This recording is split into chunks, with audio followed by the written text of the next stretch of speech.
السلام علیکم ورحمۃ اللہ۔ پیارے پیارے ہنستے مسکراتے ساتھیوں، کل ہم نے سنا تھا کہ نبی صلی اللہ علیہ وسلم اپنے چچا ابو طالب سے تجارت کا تجربہ حاصل کرتے رہے۔ ایک دفعہ ابو طالب اپنا تجارتی سامان لے کر شام جانے لگے تو نبی صلی اللہ علیہ وسلم کو بھی ساتھ لے لیا۔ اس وقت آپ کی عمر 12 سال تھی۔ کہا جاتا ہے کہ راستے میں بصرہ کے مقام پر ایک عیسائی راہب یعنی عیسائی عالم بحیرہ نے آپ کو دیکھ لیا۔ ابو طالب سے کہا، تم اپنے بھتیجے کو واپس لے جاؤ، کہیں ایسا نہ ہو کہ کوئی دشمن ان کو نقصان پہنچائے، کیونکہ ان میں وہ نشانیاں پائی جاتی ہیں جو آخری نبی کی ہیں۔ چنانچہ ابو طالب اپنا کام جلد ختم کر کے آپ کو واپس لے آئے۔ بعض علماء نے یہ بھی کہا ہے کہ ایسا کوئی واقعہ نہیں پیش آیا تھا، کیونکہ اس کے بعد بھی رسول پاک تجارت کے سلسلے میں شام جاتے رہے۔ ہمارے رسول پاک صلی اللہ علیہ وسلم کا بچپن اس حالت میں گزرا کہ آپ کے ارد گرد ہر طرف برائیاں پھیلی ہوئی تھیں، لیکن ہمارے پیارے نبی بہت شرمیلے اور نیک تھے، اکثر خاموش رہتے تھے اور ہر قسم کی برائیوں سے نفرت کرتے تھے۔ کھیل تماشوں اور میلوں ٹھیلوں سے آپ کو کوئی دلچسپی نہیں تھی۔ بت پرستی کو تو بہت ہی برا سمجھتے تھے اور آپس کی لڑائیوں سے بھی دور رہتے تھے۔ ایک دفعہ قریش اور ایک دوسرا قبیلہ قیس اعلان کے درمیان لڑائی چھڑ گئی۔ اسے حرب فجار کہا جاتا ہے۔ نبی صلی اللہ علیہ وسلم مجبوراً اپنے چچاؤں کے ساتھ لڑائی کے میدان میں چلے گئے، لیکن لڑائی میں صرف اس حد تک شریک ہوئے کہ جو تیر دشمن کی طرف سے آتے تھے وہ اٹھا کر اپنے چچاؤں کو پکڑا دیتے تھے۔ آپ کی طبیعت میں شوخی اور ضد نام کو بھی نہ تھی۔ شام کے پہلے سفر سے واپس آ کر نبی صلی اللہ علیہ وسلم تجارت کے کام میں اپنے چچا کا ہاتھ بٹانے لگے۔ اس طرح آپ کو کاروبار میں بڑی مہارت حاصل ہو گئی اور آپ نے تجارت کا ہی پیشہ اختیار کیا۔ جب نبی صلی اللہ علیہ وسلم جوان ہوئے تو انہوں نے تجارت کا کام برابر جاری رکھا اور کئی بار تجارت کا سامان لے کر شام اور یمن وغیرہ گئے۔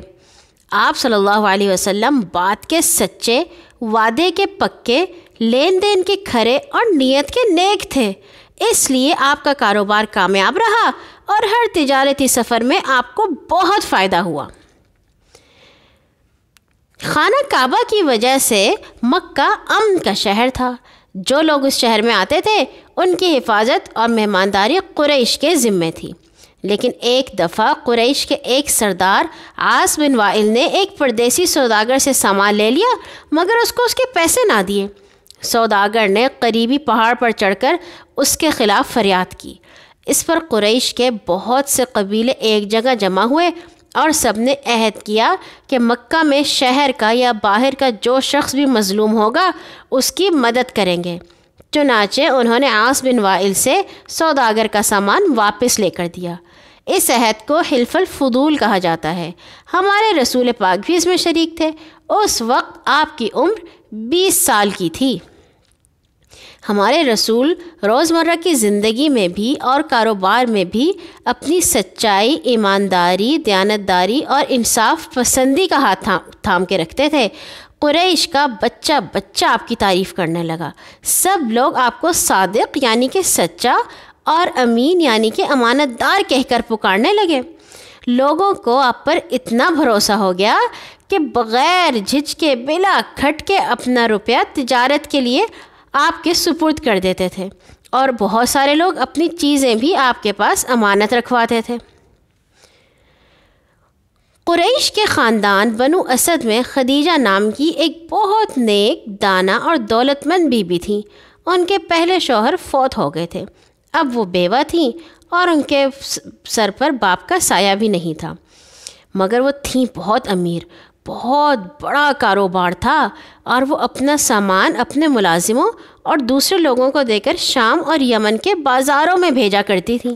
انہوں نے ہمارے رسول صلی اللہ علیہ وسلم کی سچائی اور دیانتداری کی تعریف سنی تو آپ سے کہا کہ میرا سامان آپ شام لے جائیں، میں دوسروں کو جتنا حصہ دیتی ہوں آپ کو اس سے زیادہ دوں گی۔ نبی صلی اللہ علیہ وسلم راضی ہو گئے اور بی بی خدیجہ کا مال تجارت لے کر شام گئے۔ ان کا غلام میسرہ بھی اور آپ کے ہمراہ تھا۔ جب نبی صلی اللہ علیہ وسلم شام پہنچے تو یہ مال بڑے نفع یعنی کہ فائدے پر بیچا۔ واپس آئے تو بی بی خدیجہ بہت خوش ہوئیں۔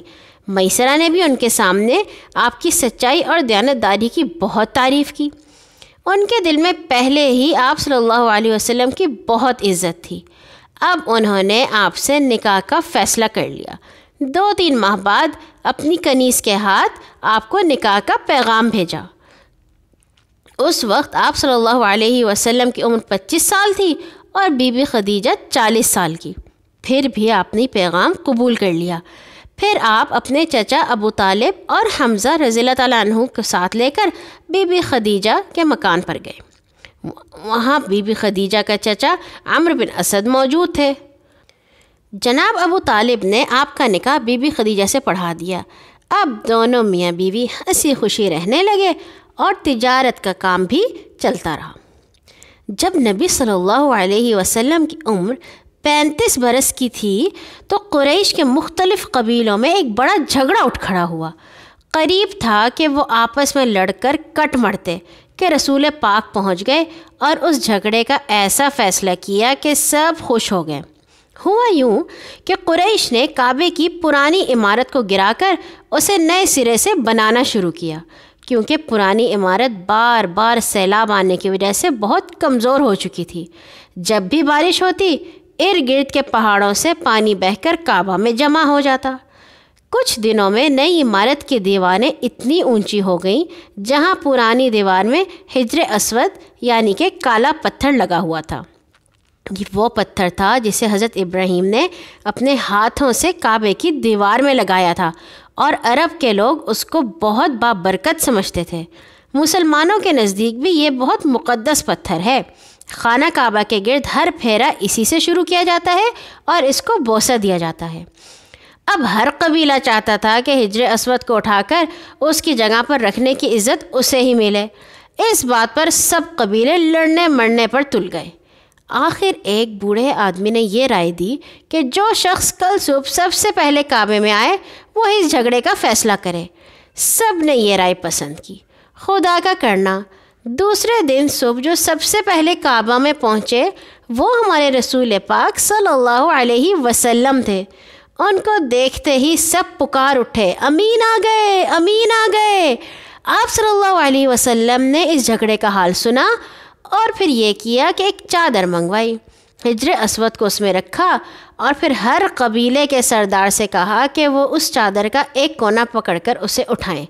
جب یہ ہو گیا تو آپ صلی اللہ علیہ وسلم نے حجر اسود کو اپنے پاک ہاتھوں سے اٹھا کر اس کی جگہ پر واپس رکھ دیا۔ اس طرح سب لوگ خوش ہو گئے۔ اچھا بچوں، کل ہم آئیں گے نبی صلی اللہ علیہ وسلم اور ان کی غار حرا میں عبادت کے ساتھ۔ اللہ تعالی ہمیشہ آپ کو خوش رکھے۔ اللہ حافظ۔